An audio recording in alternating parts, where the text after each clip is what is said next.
General. Thank you very much, Secretary General, for your kind words of introduction. Let me now give the floor to our co-organizer, Patrick Guillamon. Patrick, s'il te plaît. Merci beaucoup, Federico, et merci au secrétaire général de l'OCDE, Angel Gurria, de son introduction.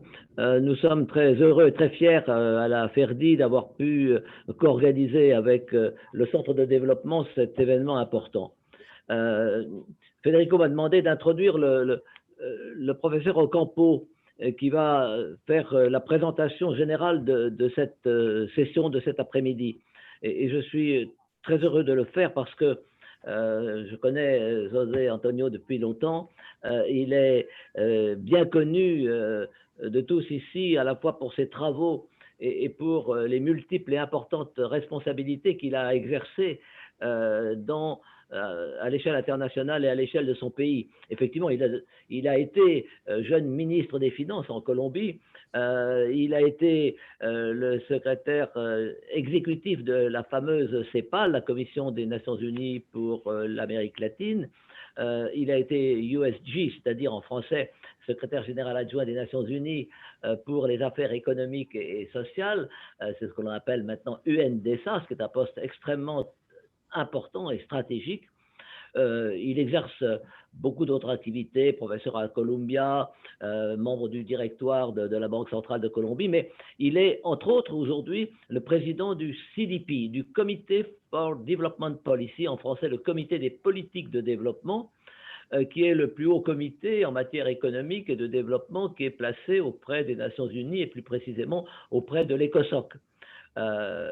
C'est un rôle extrêmement important, à la fois pour l'observation et pour l'influence sur les politiques des PMA. Et c'est évidemment principalement à ce titre que nous l'avons invité ici. Et je suis très heureux d'avoir l'occasion de l'introduire. Ce n'est pas la première fois que nous faisons des conférences ensemble avec José Antonio, mais aujourd'hui c'est particulièrement approprié. En raison non seulement de sa personnalité, mais aussi du rôle essentiel que joue le CDP dans la définition des politiques à l'égard des PMA. J'ai moi-même siégé de nombreuses années au CDP.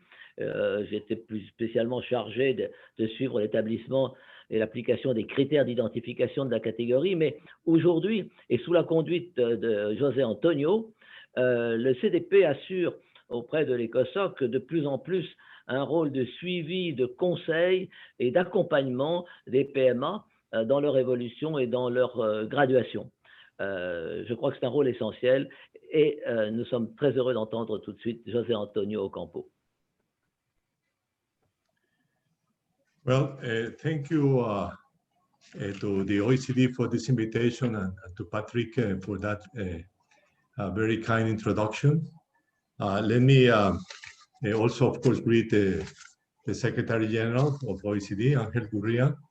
I mean, some of my points of view will actually reinforce what he just said.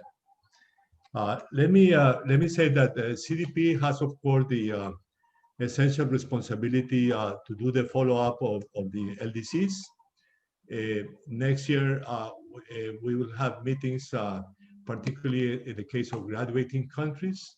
And one of the major issues for us will be what is the impact of the COVID-19 crisis on the countries and whether it makes sense for them to graduate or not, or we should postpone the recommendation for graduation. Let me divide my presentation in three parts. One of the background before the COVID-19 crisis, then some of the issues of international cooperation that arise as a result of the crisis, and finally, some major issues that I think should be in the agenda according to the analysis and discussions that we have had in CDP. So on the background, the first is of course that the LDCs were not in the road to meet the SDGs before the crisis. I mean, the investment gaps are enormous. The UNCTAD estimates that they should be 3 times as large as the current investments being done by the countries.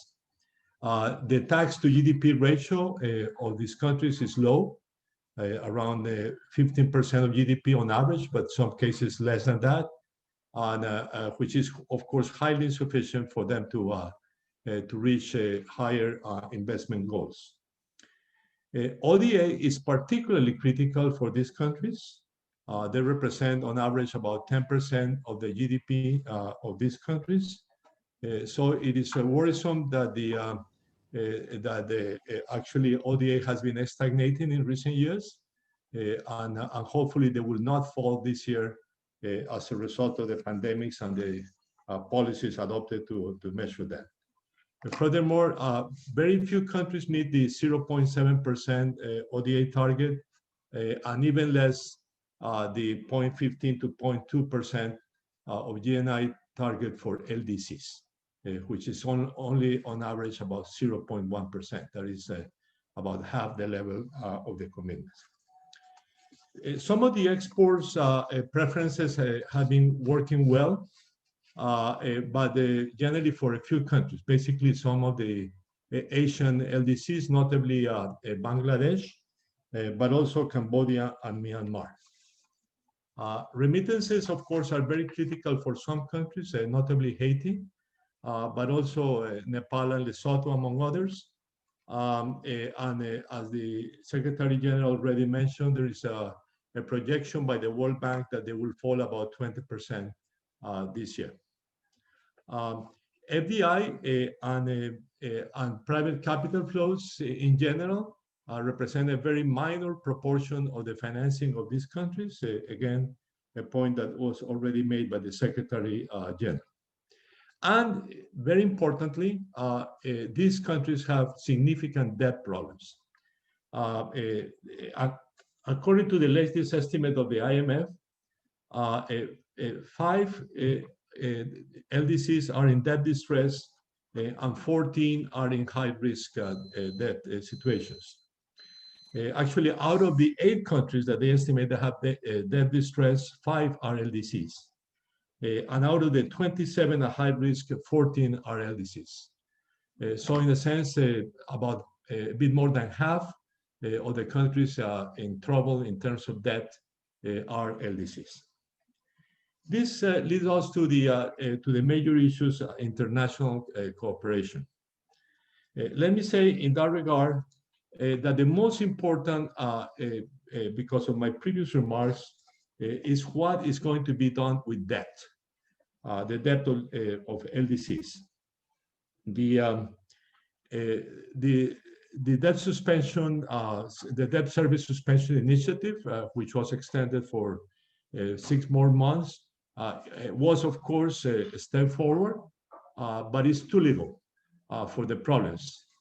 Among other reasons, because the private sector has not been involved, and it is unclear to what extent non-DAC members are also on board.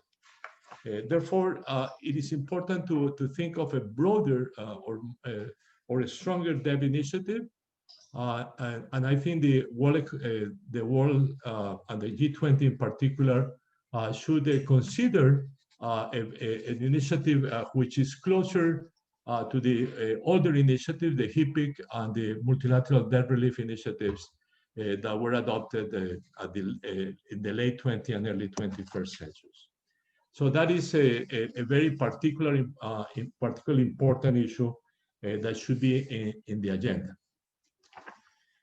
In terms of support by the multilateral institutions, let me say that one positive step during this crisis has been not only the significant resources that have been allocated by the World Bank for support to countries, but in particular the fact that in contrast to the situation in 2009, 2010, the priority is the low-income countries. Of course, in the case of the least developed countries, there should be transfers rather than loans, particularly because of the debt situation that these countries are facing. A second positive step is the fact that the African Development Bank was capitalized last year, more than doubling its capital. This is very important in the case of the World Bank and the African Development Bank, because these are the only two institutions that have, major institutions that have been capitalized. And in contrast to the decisions of the G20 in 2009, there has not been a call to capitalize multilateral development banks in this year, which is a major gap in the international cooperation. Let me remind that the multilateral development banks played a very important role in the recovery after the 2008-2009 crisis. In the case of the IMF, the emergency financing credit lines have been working very well. They have reached about 80 countries, but let me say that they are too small. I mean, overall, we're talking about something more than $30 billion. It's too little money. There are many decisions that could be adopted. I would say possibly doubling the size of those credit lines will be one proposal. There is also the few countries that have benefited from the capacity containment and relief trust. Some of them, of course, LDCs. And there are many proposals on the special drawing rights that are in the agenda, including some that I made with some colleagues early in the crisis in March. Let me, however, point out that the SDGs, the special drawing rights cannot be channeled directly to, in a larger proportion to developing countries or to LDCs, because they are allocated according to the quotas in the IMF. And secondly, that if the amount of the issues of SDRs are beyond the total quotas of the IMF, they have to be approved by US Congress, which means a long delay in approval.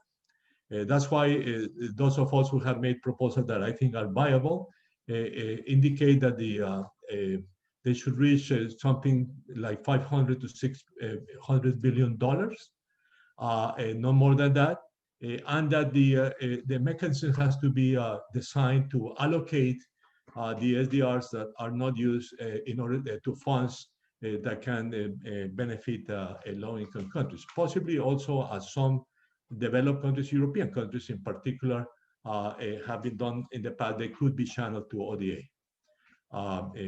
donations, let's say, to the ODA. Therefore, what has to be done in this area, of course, is important, but it's not direct funds for LDCs in any way.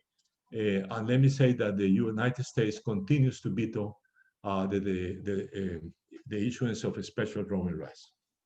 There are, of course, many other issues that have to be in the agenda, basically associated to the support to the health systems, and particularly to funding, possibly a big fund. The WHO is on top of that for reaching the low-income countries, the LDCs in particular, with vaccines when they are available. Let me finally turn to some of the three economic issues that I want to underscore going forward.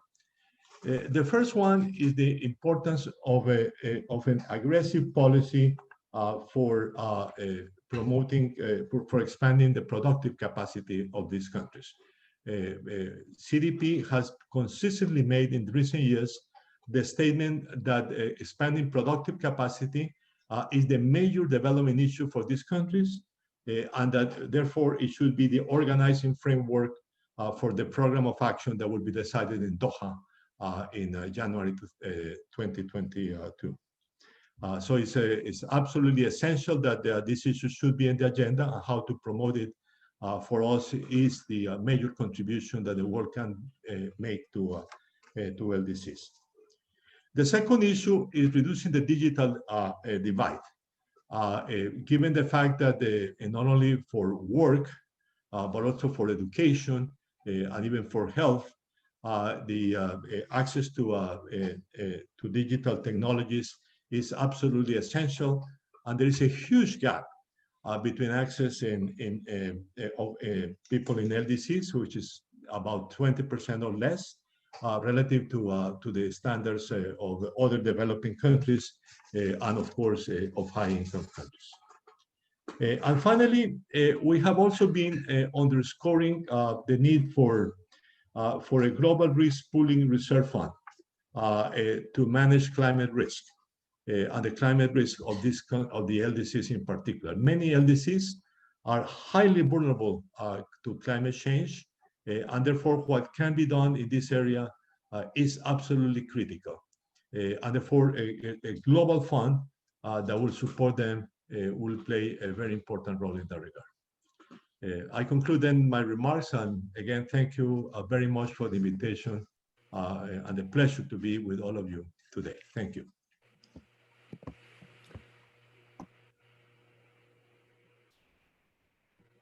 Thank you very much, Professor Ocampo.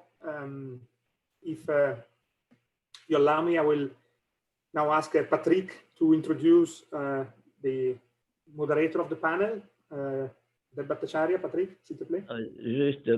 Merci Federico. Juste quelques mots pour introduire mon autre ami, Deb Bhattacharya, qui a de nombreuses raisons d'animer ce panel. D'abord, il est le président de notre LDC5 Monitor, qui est un groupe qui a été créé au lendemain de la conférence d'Istanbul pour suivre les progrès dans le sens de l'implementation, de la mise en œuvre de la conférence, et qui maintenant se transforme en un groupe de préparation et d'advocacy, si je peux dire ainsi, pour la conférence LDC5. Donc, Deb est le président très actif de ce groupe, et il est aussi le président de Southern Voice, qui est un groupe très important pour faire valoir le point de vue des pays du Sud.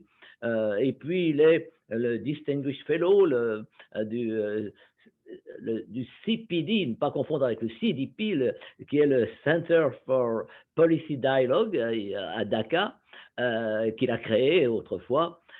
Et puis j'ajoute qu'il est aussi maintenant membre du comité des politiques de développement, donc il est member of CDP and CPD, il est le grand expert aujourd'hui de ces questions, et c'est lui qui va modérer le panel, ce qui va obliger à le modérer parce qu'il a tellement à dire sur le sujet que nous allons l'écouter en même temps que les panélistes que je me permets de remercier au passage. Deb, à toi. Thank you, Patrick. You are kind as usual. Thank you. I would start by thanking also the colleagues at the OECD Development Center, the Federico in particular, and also Susanna Wolf and other colleagues at the OHRLS for putting together this fantastic event. This is a successful second day I see in the running. No wonder there is almost 200 people still logged in for the second day. That is a very good indicator of the success. Very well done. I just wanted to mention that today's discussion on the finance, this finance issue, emanates from the three major structural problems of the least developed countries, which we all know. One is the investment savings gap. The other is the balance of payment gap. And also then we have the fiscal gap from the revenue expenditure sides. All these gaps have exacerbated, as has been put forward by the Director General Gurria, that he mentioned that how these gaps have exacerbated during the COVID period. And he has called on those three issues, which I like very much, that he called for a multilateral response towards that, and also to look at the fiscal challenges, both domestically and globally over there.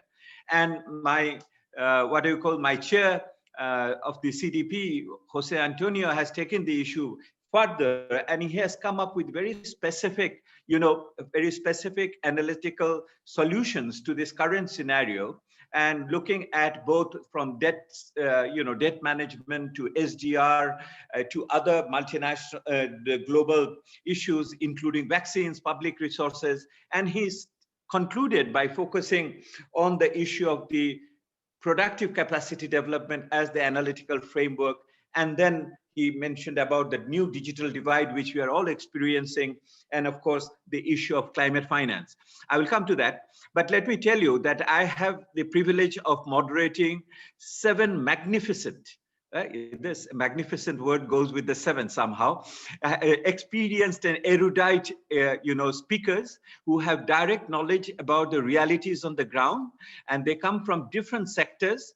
And we all know that the finance which we need will not only be the concessional finance, which is critical, but also other financial flows like FDI, blended finance, private philanthropy, and also the domestic resource mobilization. All these things are important. And you're going to listen about all these financial flows today in the next 50 minutes on that. Each of the speakers will get the scarce 5 to 6 minutes, but their request, they can say whatever they want to say on the first 5 minutes, but they will have to talk about one priority area on their final minute. That is the takeaway for us over here today. So colleagues, let me start with this 7 magnificent speakers.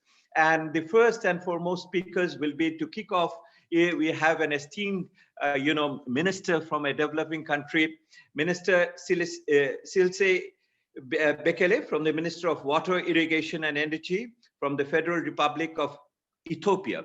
Mr. Minister, my humble question to you is that, given particularly your portfolio, that what are the thoughts about climate finance? And it have had so much of promises in terms of from the Paris Accord and thereafter, and then we emphasize with SDGs, but we don't see much money, real money in the horizon. So what is your new perspectives as we go towards LDC5? Mr. Minister. Your Excellencies, thank you very much for the invitation. His Excellency, Dr. Seleshi is unable to attend this meeting, and he delegated me to send his message. I am his senior energy advisor.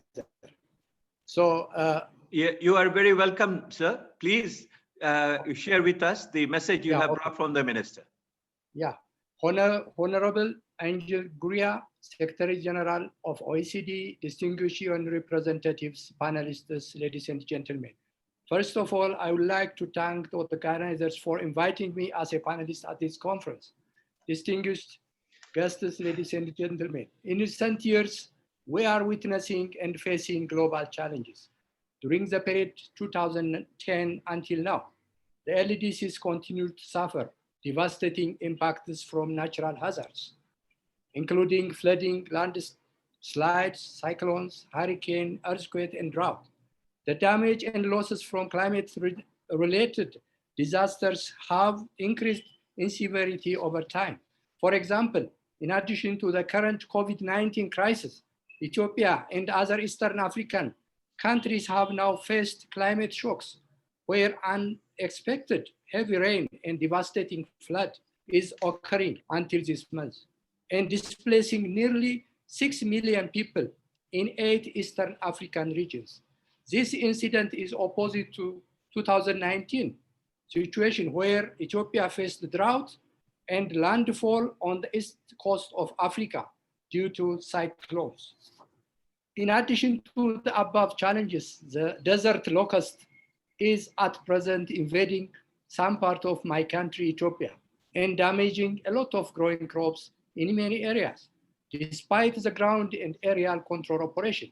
If not controlled, it could continue to move to other parts of Ethiopia and Eastern African countries, and will create food shortage in the region.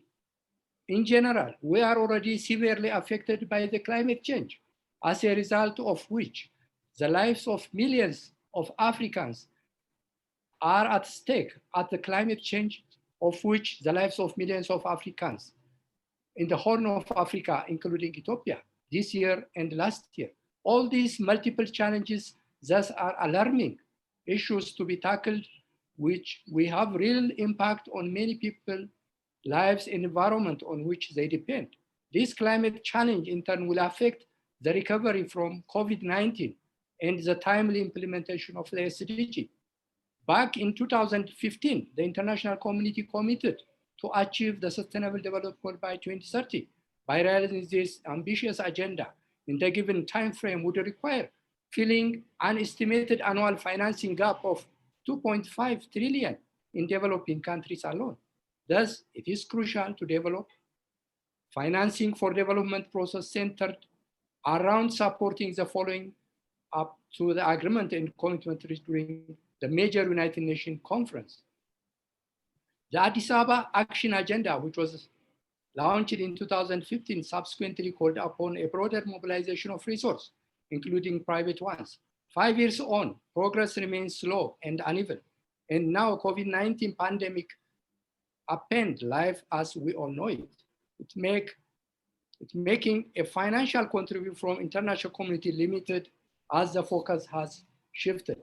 The COVID-19 pandemic is a stark reminder for the vulnerability of the current global economic system. Both the COVID-19 pandemic and the climate crisis are symptoms of deeper sustainability crisis affecting our socio-economic system. Concrete actions have to be implemented to reduce the risks and vulnerabilities of LDCs through the UN agreements like the Sendai Framework for Disaster Reduction and the Paris Agreement on Climate Change. In addition to the Addis Ababa Action Agenda and on the financing for development and the Istanbul Programme of Action. Ladies and gentlemen, when we see the energy sector as a whole, to achieve 100% universal access to electricity and clean cooking will require mobilizing huge investment from public and private sources. For example, Ethiopia National Education Program requires more than $1 billion investment per year. This alone is a practical challenge showing how financing gaps is a critical challenge in LDCs. Therefore, considerable commitment from various sources is very crucial, such as domestic financing, public-private partnership, development partners, and other sources like climate finance to transform national markets and accelerate investment for effective energy transition in LDCs. With regard to climate financing, which is my priority area, it is worth underlining here that there is a slow mobilization of the promised finance, which is urgent and very detrimental for our substantive actions. Without such support, our respective national determined contribution and LDCs will not move forward as needed. For this reason, UN has to push the Climate Investment Platform initiative that was launched during the Energy Forum on 22nd September 2019 in New York to address the financing barriers in LDCs and prioritize a much larger share of investment for the LDCs. Therefore, one of the priority agenda for the 5th UN LDCs upcoming conference should be on how to unlock this climate finance to increase the renewable energy production and access rate, to reduce the national emissions and to adapt the impact of climate change, and finally to address the universal energy access agenda of the LDCs. I thank you for your kind attention. Oh, thank you very much. I think that was an excellent introductory presentation for the panel to start. I think the minister has given us a perfect 3 points, which I have picked up from that. One is that when we talk about this crisis, we should also take into account these LDCs are going through multiple crises, not one crisis. There is a flood, there is cyclone, and there is locust attack and other things. So we have to be careful about that. The second point I also take on board is the issue of the climate change affecting these countries, and access to energy is critical also in this case. Affordable, renewable, green energy deal is particularly of importance. And the third point, I think that is the critical point, is that the finance agreement deal which we had in Addis Ababa 5 years back is slow to move, and financing the climate issues will be critical for LDC5, and unlocking the finance for climate change action will be very, very critical. Thank you very much for those interesting points which have been given. Colleagues, now I have the pleasure and privilege of requesting the Deputy Secretary General of UNCTAD, Madam Isabel Duran. I do that with great pleasure because in my other role as the Ambassador of Bangladesh in Geneva, I have had the privilege of chairing the Trade and Development Board of UNCTAD, amongst other things. So, you know, it gives me a personal attachment to your speech as you are going to come on board, Madam Deputy Secretary General. Isabel Duran. You may speak in French if you prefer. You have to unmute yourself. We can't hear you. Voilà. Oui, yeah. Je vais parler en français. Et donc, merci beaucoup. Bonjour à tous et merci beaucoup pour l'invitation à participer à ce très intéressant panel sur une question évidemment tout à fait centrale et sur les problèmes de financement pour les PMA. Alors, c'est vrai que cette crise a mis en évidence et surtout a accentué les vulnérabilités des PMA, notamment évidemment le développement insuffisant de leurs capacités productives, ce qui a été dit par d'autres avant moi. Et pour y remédier, la priorité maintenant est d'entamer vraiment une dynamique d'investissement coordonnée dans des secteurs stratégiques qui ouvrent la voie à l'investissement pour améliorer ses capacités productives existantes et surtout pour créer de nouveaux secteurs d'activité économique de manière à diversifier et à densifier les capacités productives des PMA. Et certains secteurs viennent d'être évoqués très justement, l'énergie bien sûr, et en particulier les énergies renouvelables, les secteurs verts, les investissements résilients au climat, mais j'ajouterais aussi le digital parce que je pense que les investissements dans le digital sont aussi un moyen de soutenir une économie plus forte et divers types de développement et pas seulement l'e-commerce en tant que tel. Alors, à moins qu'il y ait une profonde réforme du système mondial de financement du développement, ce que je pense qui n'est pas à l'ordre du jour, en tout cas pas à court terme, le paysage au moment de la PMA 5 continuera d'être inadéquat ou en tout cas ne permettra pas d'envisager un soutien financier réel à la hauteur des enjeux et à long terme pour une transformation structurelle des PMA. Alors la réponse classique qui a été préconisée jusqu'ici, c'est l'utilisation des fonds publics pour pouvoir ensuite, sur cette base, mobiliser dans une plus grande ampleur des fonds privés dans le cadre d'opérations de financement mixte. Mais il faut reconnaître et il faut accepter de dire que si c'est une piste, ce n'est pas non plus la panacée. Premièrement, parce que les montants du financement mondial du développement ainsi mobilisés ont jusqu'à présent été beaucoup trop faibles, compte tenu notamment des énormes besoins d'investissement des PMA.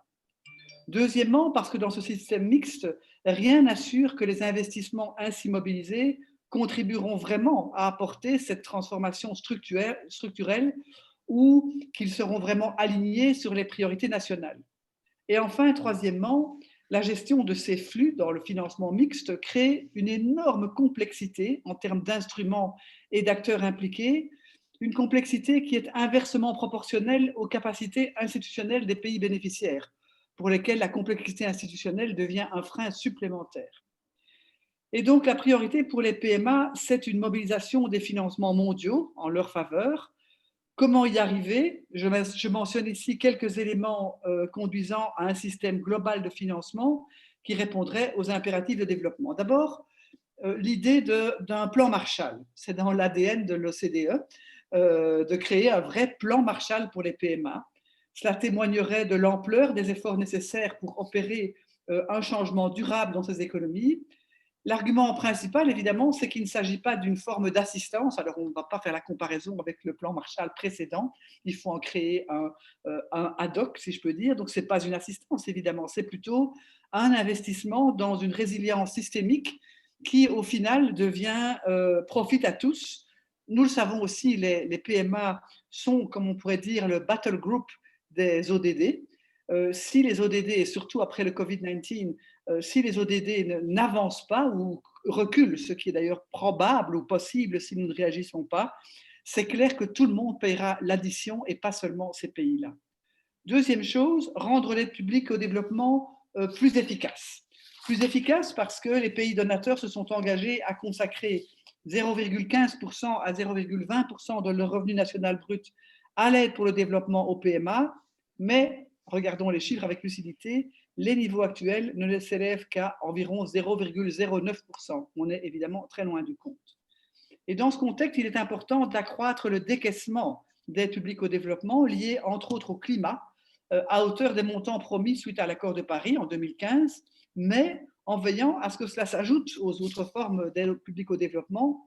Pour les PMA, le financement d'adaptation au changement climatique est évidemment particulièrement important et le représentant du ministre éthiopien l'a particulièrement bien illustré. Dans notre rapport 2019 sur les pays les moins avancés, nous soulignons la nécessité, par exemple, de concevoir des mécanismes pour le décaissement, l'allocation et l'utilisation efficace des financements extérieurs en vue de préserver la marge de manœuvre budgétaire nationale. Nous soulignons également la nécessité d'améliorer la transparence dans la sélection et la mise en œuvre des projets. Et enfin, d'établir des cadres d'évaluation de l'impact sur le développement convenu internationalement pour mesurer l'impact sur le développement des acteurs non étatiques. Ceci permettrait de garantir, entre autres, que le soutien au secteur privé crée des synergies avec le développement de la base entrepreneuriale endogène des PMA. Autre piste, créer des synergies entre différentes sources de financement extérieur. Il est indispensable que les acteurs de l'aide, publics et privés, soient alignés sur les plans nationaux de développement. C'est là que se trouve la souveraineté des pays. Et il est important de poursuivre les efforts visant à renforcer la contribution de la coopération sud-sud à la transformation structurelle des PMA, par exemple grâce au développement de systèmes pilotés par les pays pour évaluer la qualité et l'impact des programmes de coopération sud-sud et triangulaire et améliorer la collecte de données au niveau national. Un autre point très important, si on veut garantir du financement pour les PMA, c'est la question de la lutte contre les flux financiers illicites grâce à une action multilatérale concertée.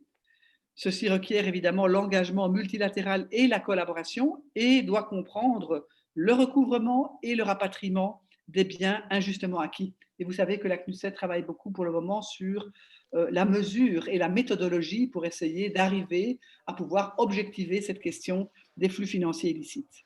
Sorry for interrupting you, Madame Durand. Sorry, this is technical services. Could you please make sure that you have you are on the off on the interpretation canal, because we have the two languages at the same time. Okay, sorry. If you go on the interpretation button, on the bottom, yes, si vous allez en bas, vous allez voir, vous appuyez. Français. Non, vous mettez off. Off, désactivé. Appuyez sur off. Voilà, appuyez. Alors, enlevez-le et remettez-le, s'il vous plaît, et ensuite, ça devrait être bon. Thank you, conference support for that. Thank you, conference support for that. OK. C'est OK comme ça, c'est bien? Très bien. Je termine en disant qu'il faut aussi renforcer les initiatives existantes de viabilité de la dette, ça a été évoqué également, et parvenir à un consensus sur un futur allègement de la dette. Pour ça, il faudrait adopter un horizon plus long que le moratoire qui a été décidé de la dette du G20 au-delà de 2020 et en incluant les créanciers privés à égalité avec les créanciers bilatéraux officiels dans l'allègement de la dette. Et puis, nous devrions évidemment être plus solidaires, particulièrement dans cette situation de crise profonde, pour trouver un accord sur des plans précis d'allègement et ou d'annulation de la dette future, lorsque le surendettement, on le sait, entravera clairement la réalisation du développement durable. Et je finirai, puisque vous avez demandé un point final, en vous disant ou en nous disant à tous que si nous ne sommes pas plus courageux, le prochain plan d'action en faveur des PMA risque fort de ressembler au précédent et son efficacité sera aussi limitée que ce fut le cas pour les précédents. Et je pense qu'en ces temps troublés et très incertains, aussi ces temps de mise en doute de la légitimité des institutions, y compris d'ailleurs les institutions multilatérales comme les nôtres, est-ce que nous pouvons nous permettre cela?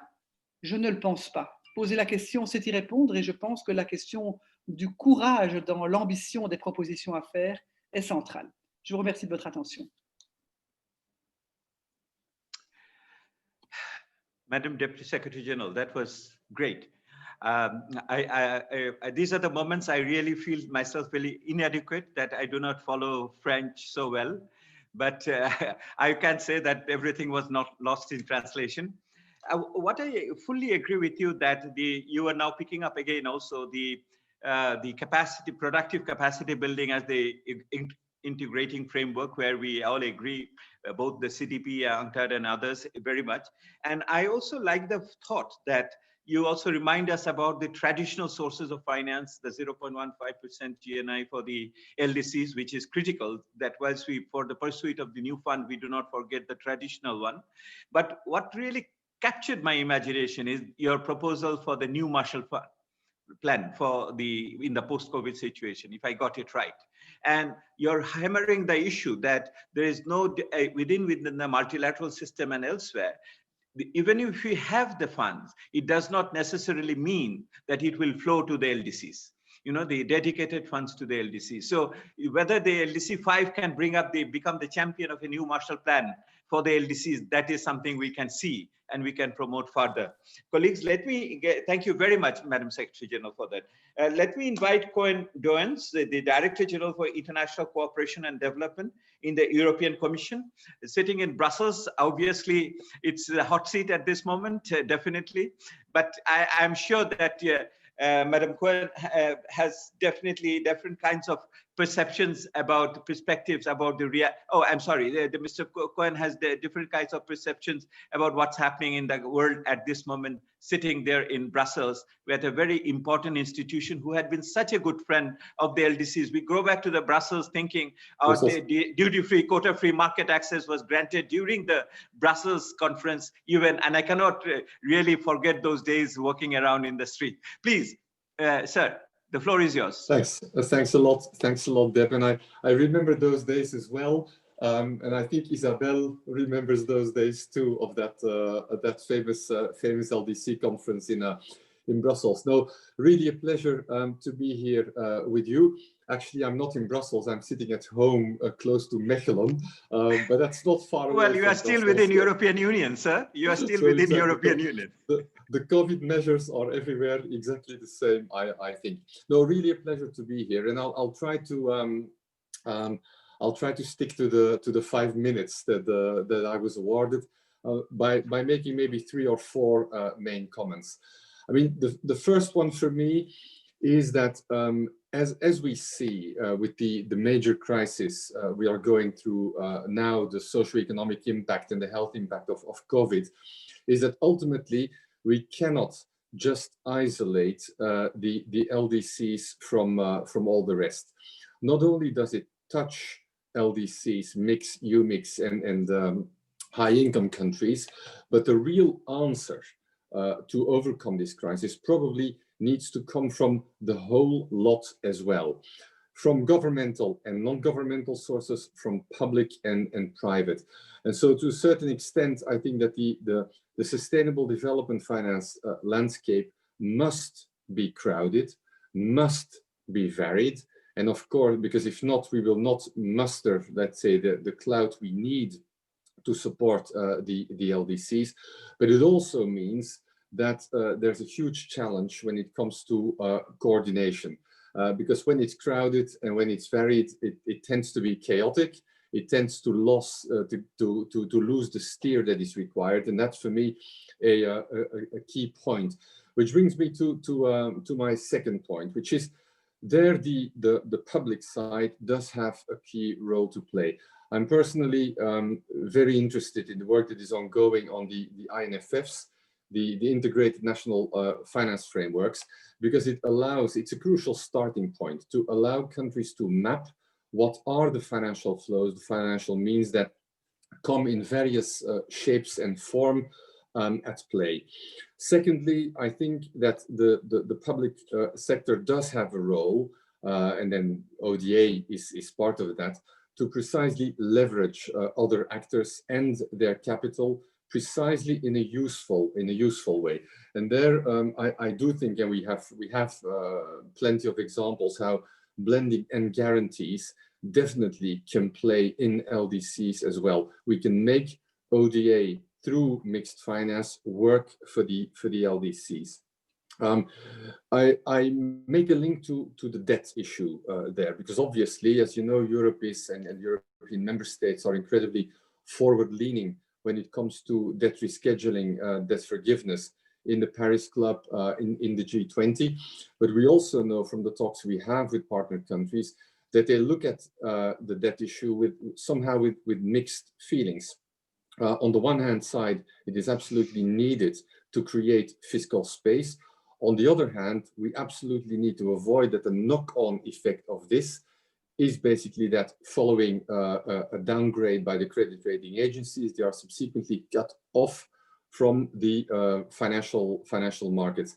And there as well, I think it's our job as official development finance providers to make sure that we work precisely on the tools and the mechanisms to allow that not to happen. So to be able to combine debt relief, debt rescheduling with a continued access to financial markets. So in my view, plenty of work to do to make sure that we get this whole financial cluster work for the LDCs. My second big point is about a lesson I think we need to learn from previous crises, notably from the one that started in 2008, which is recovery is important, but not just any recovery.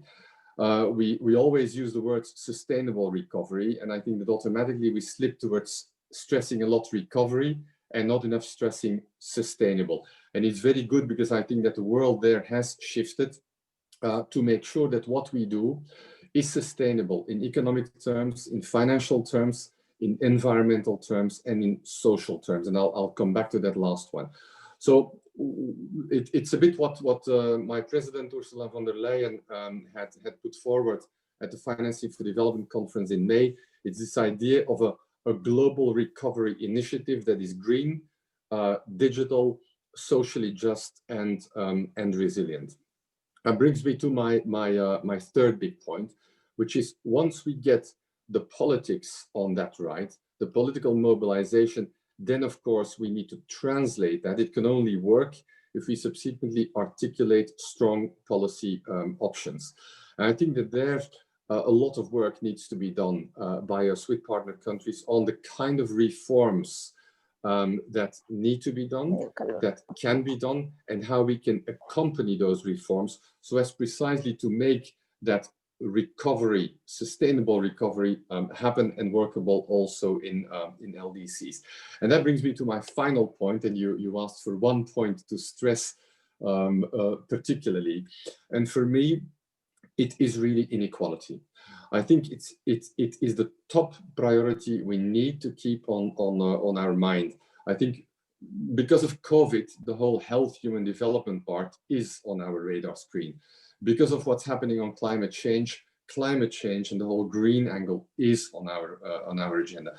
What we risk missing again, time and again, is the inequalities. And I remember very well the UNDP's Human Development Report presented at the end of last year, which flagged precisely climate change and digitalization as the key drivers of inequality. I think it is absolutely essential that in everything we do, we think in terms of what does it mean for the divide, what does it mean for inequality, and how can we explicitly address those challenges. I'll stop there. Thank you.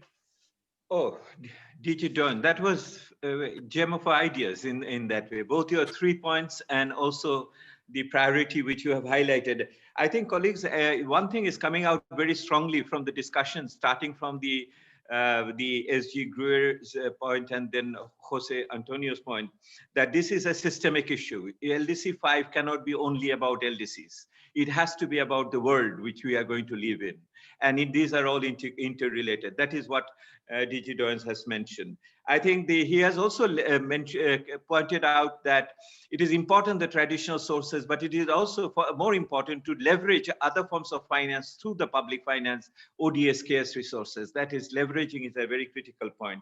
And his third point, that while we look for loans and fiscal space, we should not forget the debt overhang which we will be creating along with the debt creation in that way. Thank you. And the reform issue, the inequality, I think everybody will agree with you on that. And this is precisely why SDG 10 is out there, that inequality not within the countries, but also amongst the countries. And we can have a whole session on that if you in the future on this particular issue. over there. Colleagues, let me move on. We have been talking about various sources of finance, and no wonder we have Mr. Khalifa bin Jassim Al Kuwari. He is the Director General of the Qatar Fund for Development.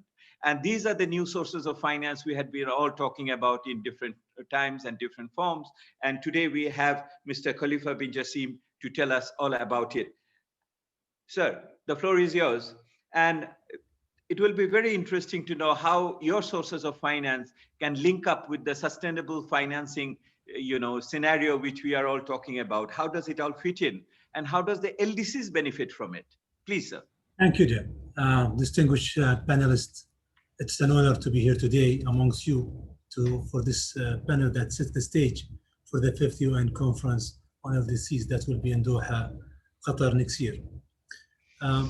With only 10 years ahead of us to deliver the commitment of the 2030 Agenda for Sustainable Development, COVID-19 disrupted severely the years of development gains and hard-fought progress. And as the progress report on the implementation of the Istanbul Programme of Action clearly indicates, that this is particularly true for the least developed countries. No doubt, increasing international financing for COVID-19 is and will be needed.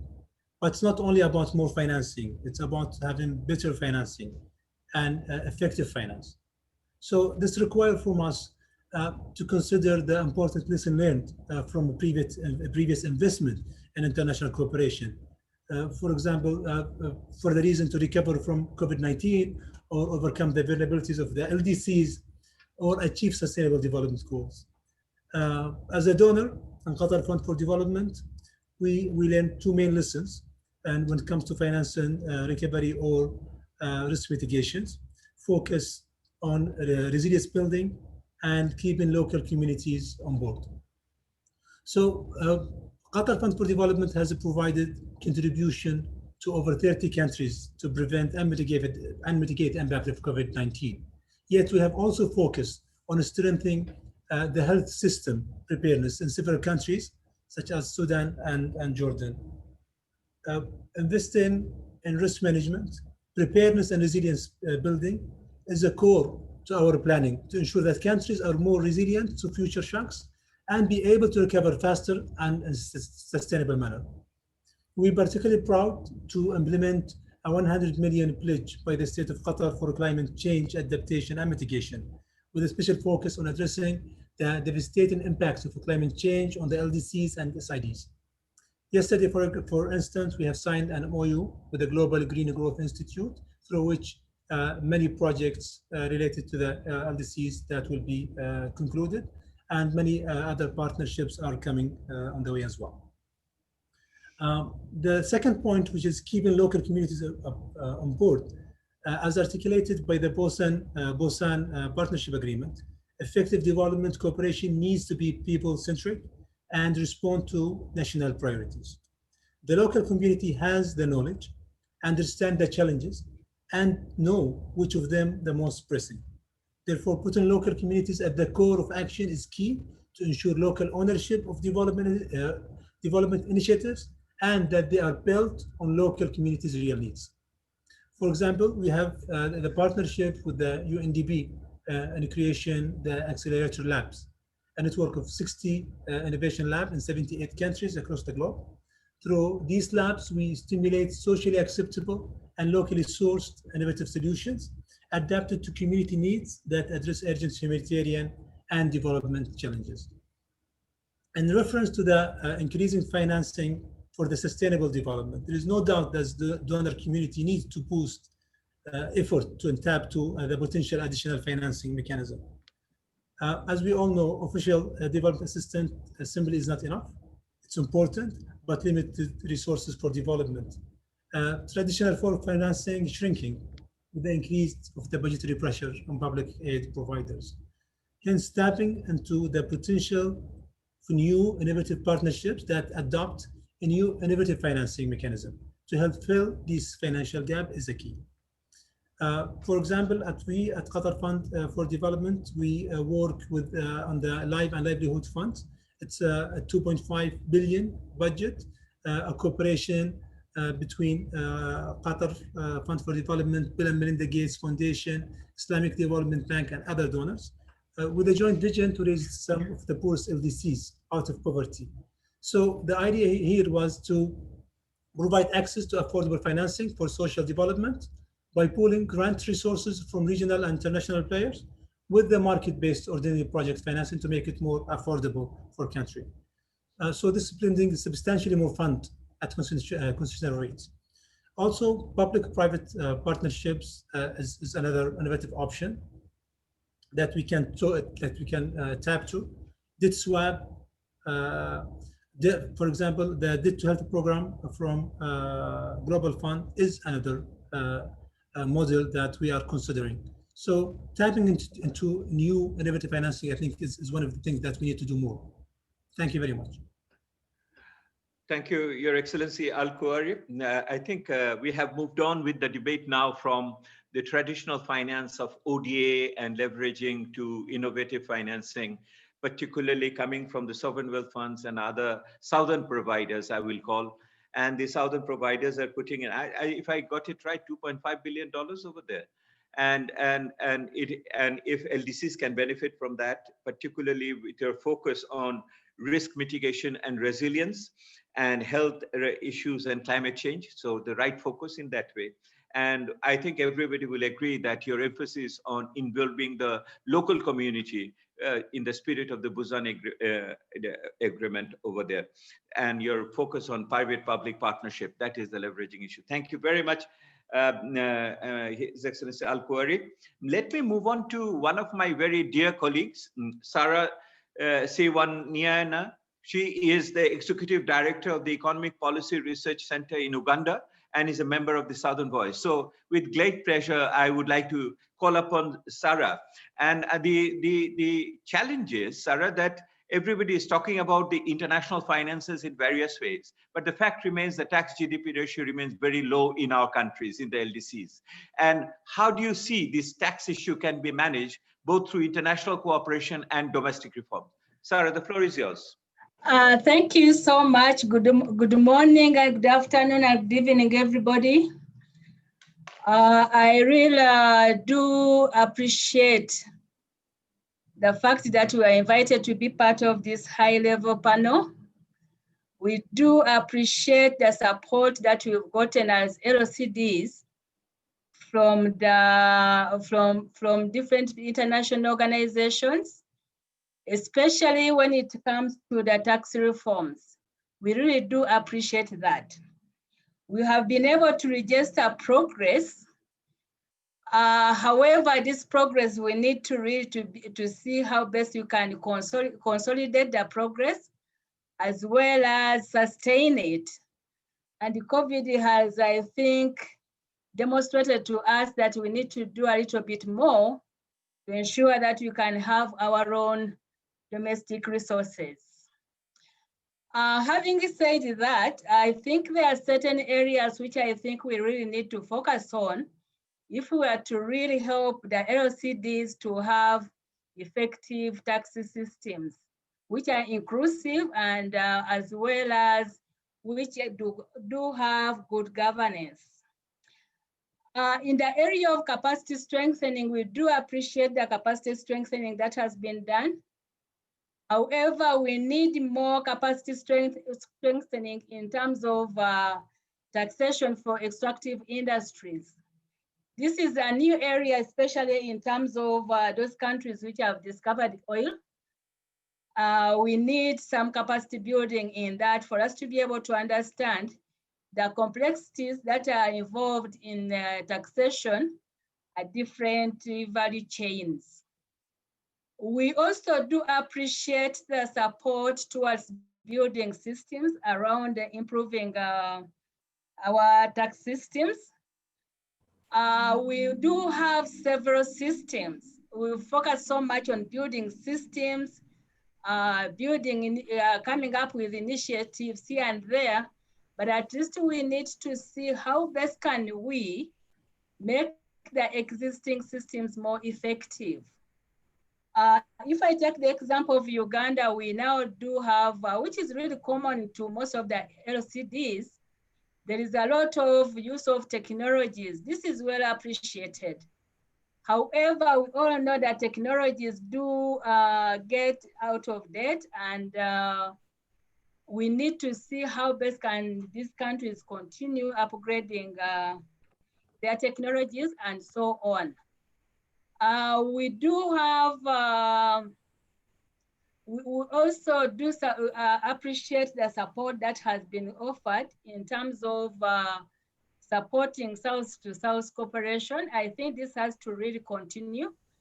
And being a member of the Southern Voice, I think this is an area where we really need to support the Southern Voices so that they can be able to do more evidence that can be able to inform whatever our tax authorities are doing.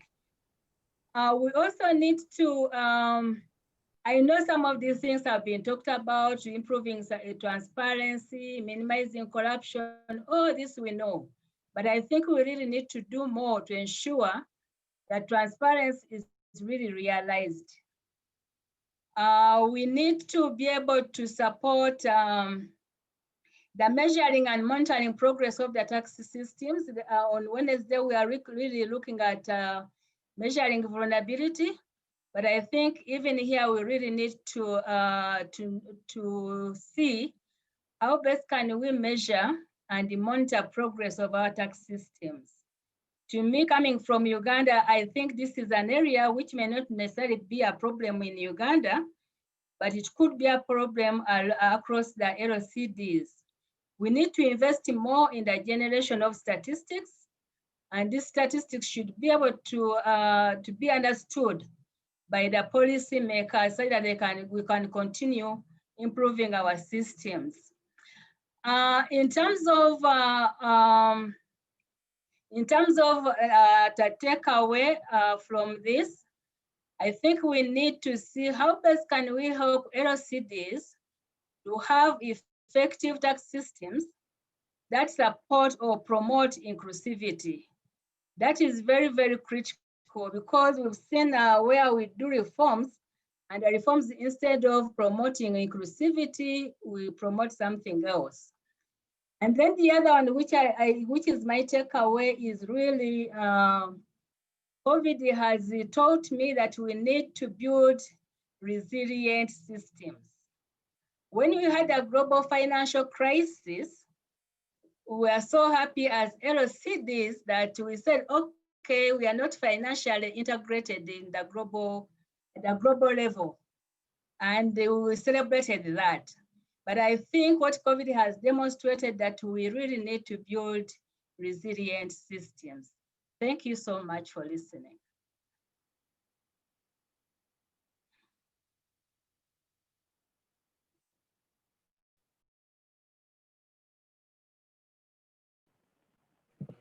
Dave, you're muted.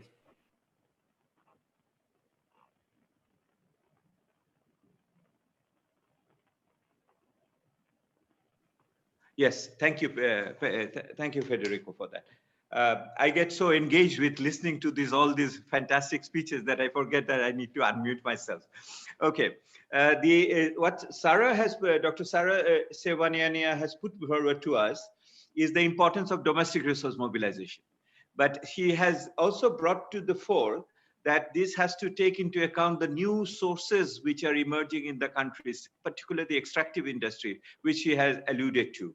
And she talks about the measurement issue, but more importantly, she talks about inclusive domestic resource mobilization system, and at the same time, resilient system. This is again coming back to the systemic approach, which is coming back time and again over there. And always be on the ground realities, and that's what she speaks as a Southern think tank leader over here.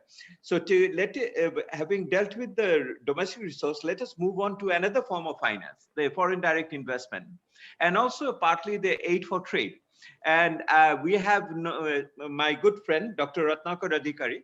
He heads the Enhanced Integrated Framework, which is the only dedicated aid for trade program for the LDCs, located within the auspices of both WTO and the UNCTAD. And he is here to tell us what is new for aid for trade in the coming days in the post-COVID situation as we march towards LDC5? And how do you blend in FDI with these things? Ratnakar, the floor is yours. Thank you, Dave. Very pleased to see you and friends, distinguished panelists. Although, I mean, you posed the right question, although all the possible sources of financing should be explored, given the impact of COVID crisis on LDC finances, I would like to focus on three important aspects. And as you rightly pointed out, aid for trade, FDI, and possibly innovative finance. Within that, the blended finance bit. So let me start with ODA/aid for trade. So ODA, in particular, aid for trade resources such as those that are categorized as economic infrastructure, productive capacity building, and trade policy regulation are likely to reduce for two important reasons. One is that ODA, aid for trade, is pegged to the GNI of donor countries, and ODA allocation will be reduced in proportion to the reduction of GNI of such donor countries. Some of them have already announced, you've seen it on the press, and some have actually made a commitment, and Norway in particular have made a commitment that they will maintain their ODA allocation. Second, since public health is an urgent priority, not only for LDCs, possibly for donors as well, bulk of the resources will be shifted to cater to these priorities. So the aid for trade resources that we are talking about, is limited. The pot is limited. Now it's shrinking. So therefore, three measures are important out there. So the first one is repurposing in the context of COVID. The existing resources that are sort of provided to LDCs, they need to be repurposed to adapt to crisis situation. And we've done so in the case of countries such as Myanmar and Rwanda.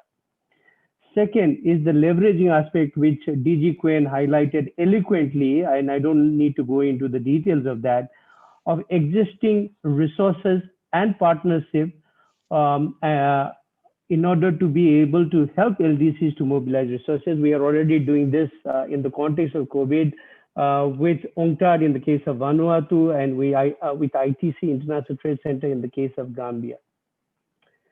The third aspect is the mobilizing FDI and innovative financing, which is something that I'm going to discuss now. So FDI and blended financing, I've combined them together in the interest of time, and also to give my takeaway contribution to the takeaway, because these two are intrinsically related. So FDI, as we know, that 50% reduction and LDC figures also don't look that good. But then there are three possibilities LDCs could potentially explore. One possibility, and this is what I have been advocating for quite some time, is that LDCs should participate more actively in the global value chain, given the resourcing and near sourcing opportunities that presents, that manifests itself in the context of COVID-19. Granted that all the LDCs will not be able to do it, given the lack of capacity, the investment climate is a problem, then problems relating to human capital, problem relating to infrastructure, logistics and all that. But at least those LDCs who already have the special economic zones or industrial parks in place, such as Bangladesh, Cambodia, Ethiopia, Myanmar, Nepal, Rwanda, and Senegal, should explore this possibility. So that's one. The second one, and this was also highlighted by a number of panelists before me, is the sustainable development financing, which, there are 60 fast growing market opportunities, $12 trillion annually, available. And these are the real sources of finance which LDCs should be able to attract in order to build back better. So that's the second possible pathway to mobilize resources. Third pathway, and this has not been discussed as extensively as it should be, is that a number of LDCs are now defying the traditional model of structural transformation and moving away, moving straight from agriculture to services. I'll just give you two examples. One is the area of information and communication technology services, and another is the area of e-commerce.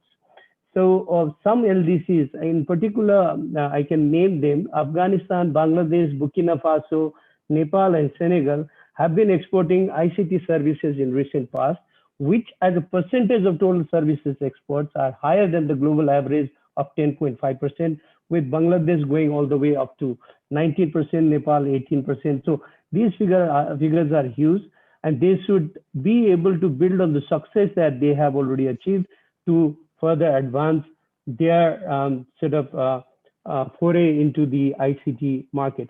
And second one is the e-commerce potential that has already existed, but with COVID-19 pandemic, and this is another sector where countries such as LDCs such as Cambodia, Bangladesh, Nepal, Rwanda, and Senegal have made considerable achievements, and there is a possibility of achieving success on this front also. Now let me come to blended finance. The OECD UNCDF 2019 report, and which many of you are aware of. Maybe Dave, you were one of the authors of the report, I don't know.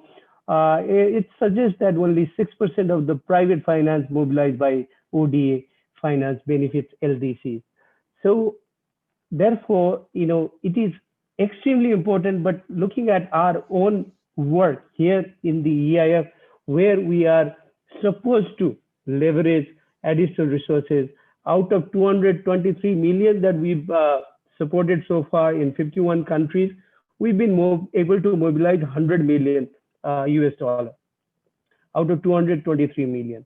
And within that, 3 million is from the private sector. So mobilizing blended financing is presents an enormous opportunity for LDCs, and particularly in the context of COVID-19.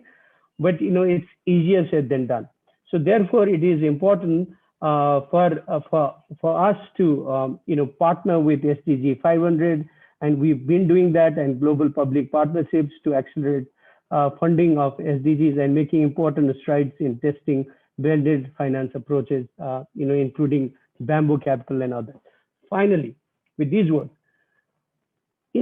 my takeaway now, contribution to the takeaway, everything boils down to the fact that the crisis is there, remedies are there, but proposed remedies are there, but actually, in order to execute them, there is a significant capacity gap. So therefore, international support would be critical on that.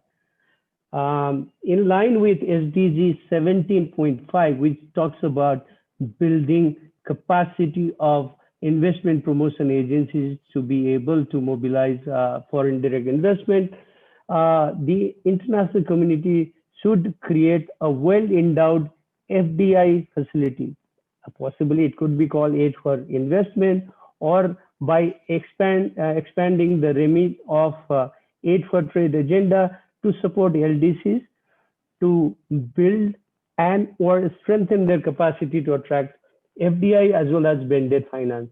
And this could be one of the deliverables at the UN LDC5. And just one example that I want to provide here is that towards this end, UNOHRR LLS has led this process, and a number of organizations, including UNCTAD, EIF, World Association of Investment Promotion Agencies, ILO, a number of agencies are already engaged in sort of pushing this effort.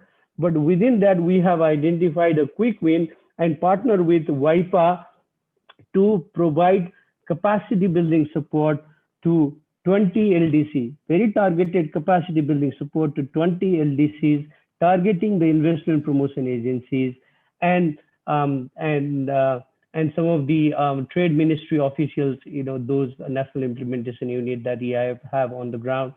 And these 20 LDCs, mind you, include 8 graduating LDCs whose need for attracting finances are even bigger or larger, in the current context. So therefore, we have actually rolled out this program together with WIPA, and hopefully this can be expanded further in order to build capacity of LDCs. I'll stop there. Thank you so much. Thank you, Ratnakar. Thank you very much. I think the very clear thoughts. You are suggesting that the FDI is brought into the LDCs in the value chains, particularly in the special economic zones. You are talking about accessing the sustainable financing markets by the LDCs. That's a big opportunity. And you are also pointing out that the new forms of structural transformation, which is taking us from agriculture to immediately to services, which others will call deindustrialization. So that's or premature industrialization. But you highlight the access to digital technologies and also digital services, e-commerce included, those on there. Your point on capacity gap is very well taken, and your suggestion for a facility to fill that up, aid for investment, not only for trade, that is exceedingly important. And thank you for also alluding to the needs of the graduating LDCs. Thank you very much. Colleagues, friends, excellencies, I have kept the best possible speaker till the end. And that's what we are going to do now, to invite Mr. Matt Reed, who is the CEO of Aga Khan Foundation, UK, and the Global Director of the International Partnerships for the Aga Khan Foundation. Mr. Reed will bring in the other sides of the perspective, bringing in from the non-state actors, the private philanthropy, which are playing great roles all over the world now, and their role is increasing. And I have immense pleasure of inviting Mr. Matt Reed to make his presentation. Sir. Thank you so much. That's very nice of you to say. Might be a bit too much anticipation. Let's see. The danger of going last is that you repeat everything that everyone else has said. And I'm going to start by that, because I want to echo Kundun's call for a recovery that is crowded. And I think that's where philanthropy and others can play a role. And this actually builds exactly on what Ratnakara Adhikaru was just saying. And so what I want to focus on in my response is really the role that philanthropy can play in trying to help us mobilize other players to get into this space so that we can meet this vast gap that's already been pointed out pre-COVID, and of course post-COVID is going to be even worse. I think that philanthropy can do that really in 4 ways. The first way, of course, is just business as usual. Continue our direct activities, demonstrating that you can do good work on the ground and talking to as many other philanthropies and philanthropists about getting involved. But that's business as usual. That's not really going to get us where we need to go. I think the second way is that we can make the case for why catalytic capital is important and how it can work, and provide more of the evidence base around that. And I'll come back to that in a second. I think the other is to demonstrate powerful and persuasive examples of working together in partnership and delivering results on the ground. Because without those examples or exemplars, we're not going to crowd in other actors. And the last, I think, is really around de-risking and incentivizing either foreign direct investment or other activities. So if I can come back really to I guess really the first 3. So the first I'd say is around making the case. Now, this is not something that the Aga Khan Foundation does necessarily, but there's so many other organizations that are. There are 3 initiatives right now, for example, that I think have real potential here. The first is, I mean, some of this has already been done to helpful effect by the Rockefeller Foundation and the Rockefeller Philanthropy Advisors, who have made the case for impact investing with their annual impact investing report over the last 5-6 years, so that we understand what's the scope, what's the state of the field, how does it work, how many are investing in what areas, etc. We need that base of information if we're going to be able to mobilize others. We have a second group called the Catalytic Capital Consortium, which is Rockefeller, the MacArthur Foundation that I used to work for, Oecd, who have just announced a sort of $100 million fund that will not only incentivize deal making, but they'll also provide information about the sector writ large and how we can improve it. And that really has to happen in any kind of nascent sector where you're trying to reassure financial markets and players to get involved. There's a new impact bond working group that was really catalyzed by the UBS Foundation and also SECO, the government of Switzerland, and now has 23 other major actors, many of whom are on the line here, again, to demonstrate how you can create new development instruments at scale through this coordinated cooperation. Those are really just 2 examples of how philanthropy is contributing to the field, as it were. I think the next thing I would say is around the creation of exemplars. So demonstrating the power and potential of development finance and of these partnerships. And here again, I would emphasize the importance of blended capital. It's very, very important. This is where, we as AKDN have been quite active. We were the first organization to do a privately financed public-private partnership in energy in Africa, for example, and now that's a model that has just been repeated over and over and over again. We are still doing that sort of work in a variety of places with a variety of partners. If I could, I would point to the European Commission, actually, who we're partnering right now on some similar schemes in Central Asia around green energy provision on the Tajik-Afghan border.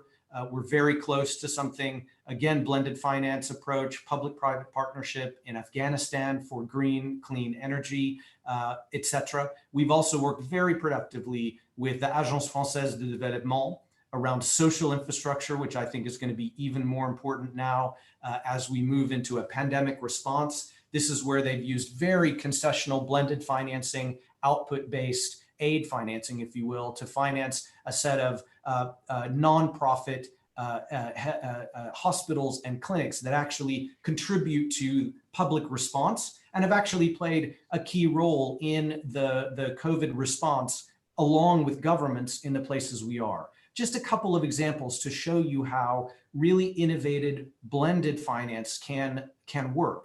Now, we see our role as a private funder but operator. We're an operating foundation. We see our role as in showing that those schemes can work, that they can work according to the right values, that we can achieve the right impact for the right reasons. And I think it's really important that we have more examples like that in these places, because one of the things I think that holds people back from engaging more in blended finance is a suspicion of the private sector. Isn't the profit motive going to pervert the outcomes, et cetera? And so what we need, frankly, is many more activities like this that demonstrate how you can pursue public ends through private means in a way that benefits everyone, and that also can be done on a going concern basis. I think the last thing I would say then is more, again, around this de-risking and incentivizing. And this is where I think it would be very good for the international community to have more of a conversation, not only around how blended instruments can work, but also around how our development finance institutions writ large have to have an approach that's significantly different from the private sector. Too often in our engagement with some of these players, their terms are frankly almost commercial terms. There's a little too much emphasis on how they themselves have to create a return to shareholders and governments. We're focused on their own economic sustainability and not necessarily them as risk takers, as that first lost capital. And I think there needs to be a better, wider conversation about how to do this and how to leverage that capital in a better way. And so just to conclude with my number one priority, here I'm going to split the difference if I can do two. First of all, I want to echo Isabelle Durand, who talked about we need this renewed international commitment overall to development finance, period. I think in a post-COVID world, and even in the current COVID response, we have seen how national governments are quite obviously and quite reasonably prioritizing their own response. But the international response has not at all been commensurate with the needs. And I think we need to, as we go in to the next, the Doha conference, we really need to have the international focus on the international community recommitting itself to that amongst all actors, us included. And then the last is look at how we can make this capital more catalytic, more flexible, truly blended, so that we can bring in other actors. And with that, thank you all very, very much.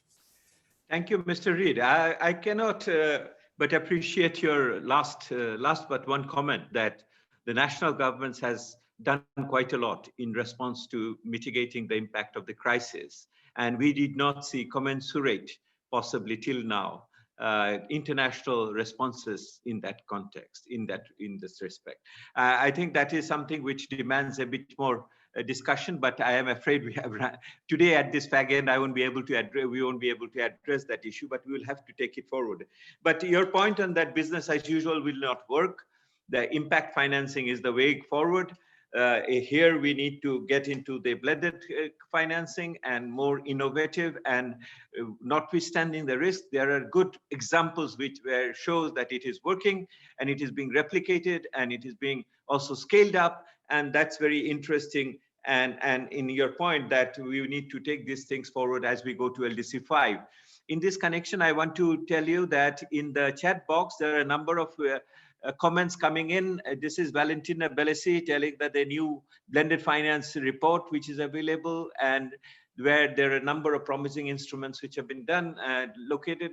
Ratnakar mentioned that I, in my own days, have also written on LDC blended finance for UNCDF. So we know the challenges which are there in terms of the need for institutional reforms and creating new instruments and the risk understanding, human resource, all those things. Colleagues, you like it or not, we have exhausted our panel. You may have liked another 7 possibly, that fantastic panel we had. And I have a comment from Mr. Bhagirath Yogi. He is saying that very productive and useful discussions today, thanks to all the speakers and the organizers. I think that sums up the sentiment as we can see what we have seen over here.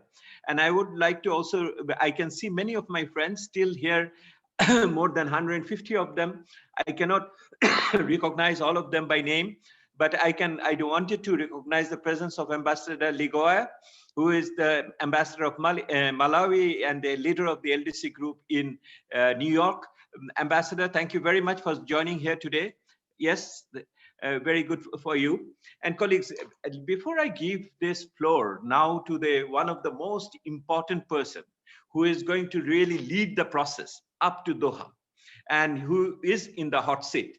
This is, of course, the head of the OHRLS. But before that, let me give my 2 penny worth of summary what I am taking back home at this moment. And then after that, of course, I will bring in Federico to give the closing words. The first and foremost is that the vulnerabilities, the challenges of the LDCs in the last 10 years, and thanks to the recent global economic situation, and also because of the COVID crisis, have not diminished at all in many ways, notwithstanding the fact 12 countries are on the way out from the LDC group possibly. So this crisis, these vulnerabilities are essentially exacerbation of the old, as well as we are seeing emergence of new vulnerabilities as well. This is one. So we will have to think of both traditional and innovative methods of dealing with that. The second takeaway over here is that although it's the problem of the LDCs, but it is essentially a problem of the global systemic issues. So it is not a problem of the system, of the LDCs, it is the global systemic issue which created some of these problems and fails to address some of these problems. So it has to be done through a partnership with the LDCs and the global development community at large. So that was my second point. The third point is that whilst we want to deal with it, because there is an old problem, there is a new problem. So it has to be dealt with both traditional issues, ways, instruments, and we will have to bring on board more essentially proven methods of dealing with innovative ways of dealing with them. And in doing that, we will have to take into account both the sectoral dimensions, whether it is food and agriculture, or it is energy access or extractive industry, or it is productive capacity in the manufacturing or in digital way, or it is climate or others. Will have to be that multidimensional approach we will have to take on board over there. Whilst doing that, we should not forget the issue which has been reminded to us, the issue of inequality, which is essentially holding back all the other progress and washing away our successes as we have had since during the last decade. The last point over here in this is that it is a partnership, and the role of the countries are no less important. The LDCs themselves has to take charge of their own destiny. Others can really be supportive and the friends. So here we will have to do our own reforms, and we will have to take note of all the new lessons coming out from the COVID. And you know what we are all trying to say over here. My last point is data measurement and follow-up is also important.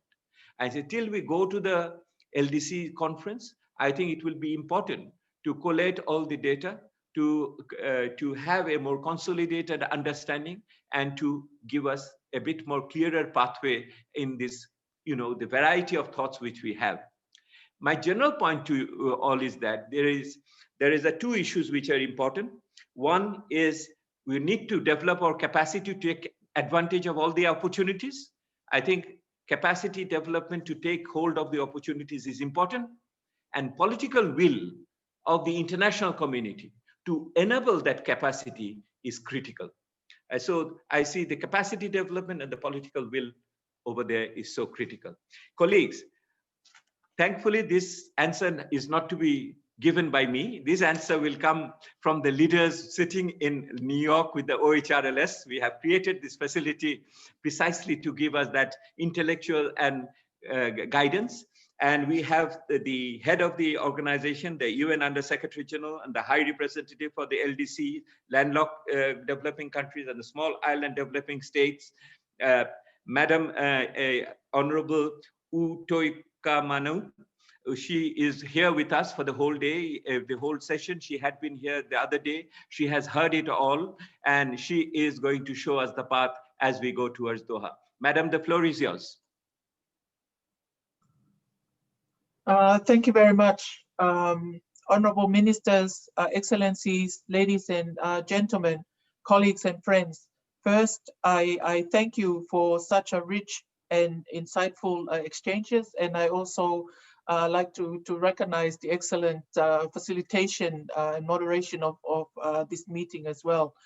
Together, we have deepened our understanding of the complex, multiple challenges the LDCs experience in their strive towards an inclusive and sustainable development.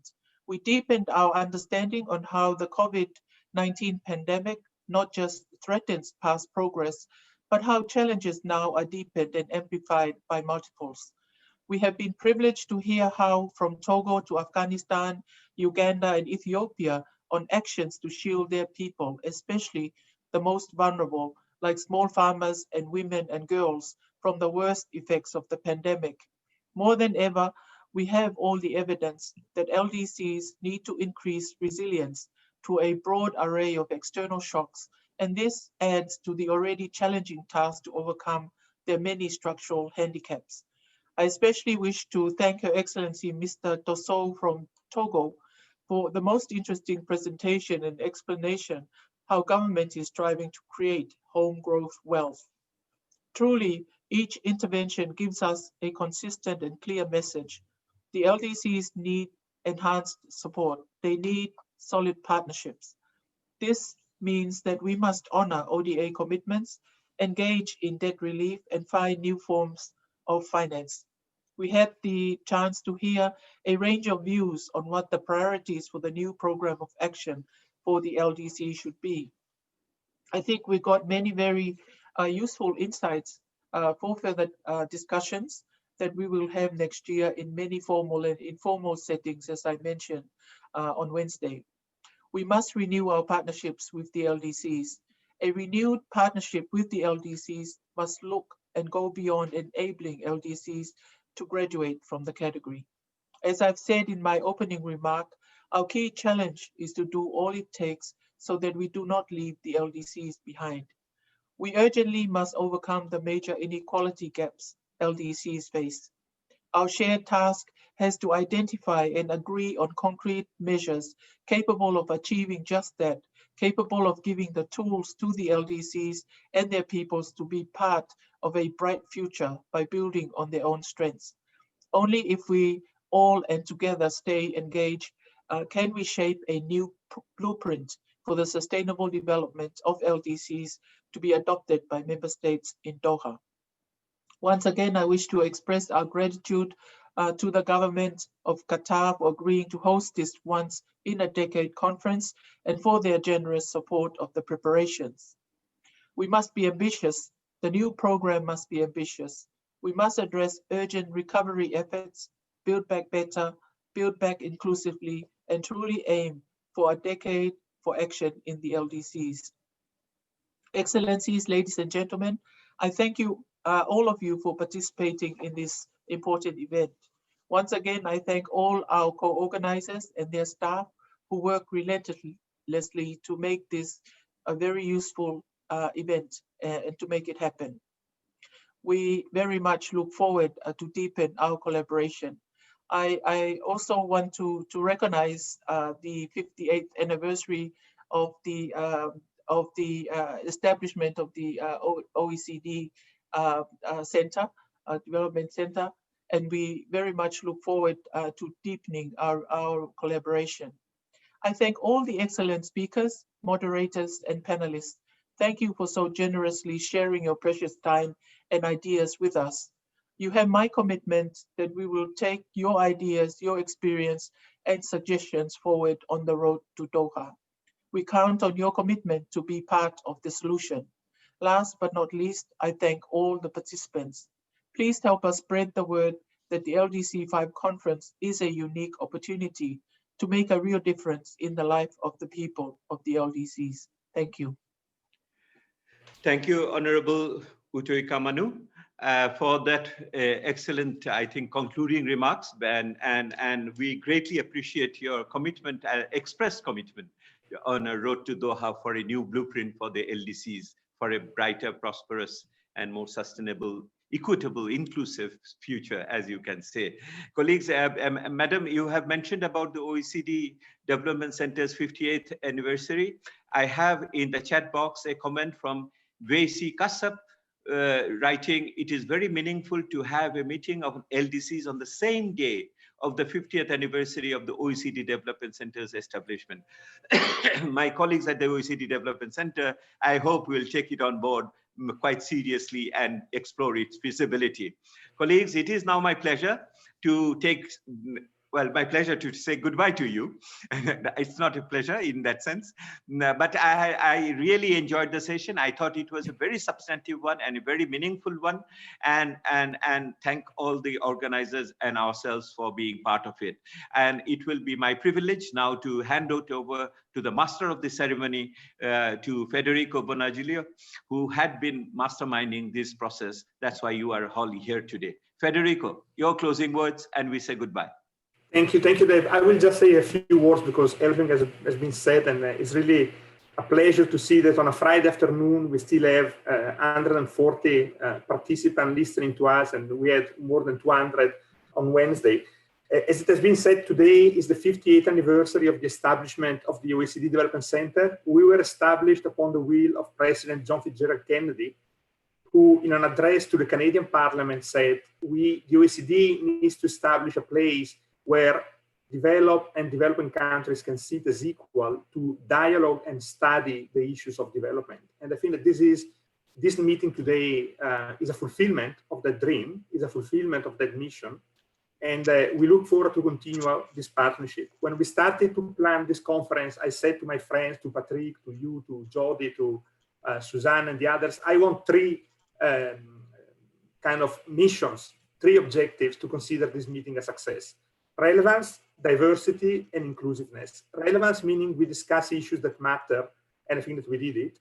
Diversity meaning that we come to hear a diverse set of stakeholders, that we ensure gender diversity. We had excellent panels where we had more women than men, and this was excellent, but also inclusiveness, and we were 10 organizations working together to make this happen. And this is certainly not the end. This is just the beginning. It's a beginning of a beautiful friendship. It's a beginning of a journey where we will all go together to Doha to make this very important conference a success. So please accept from the bottom of my heart, huge thanks to all the partners that help us organize this, all the participants that intervene in the chat, in Twitter, in LinkedIn, in the social media, and you will hear from us because, as I said, this is not the end. This is just the beginning. Thank you very much. Stay safe and see you soon.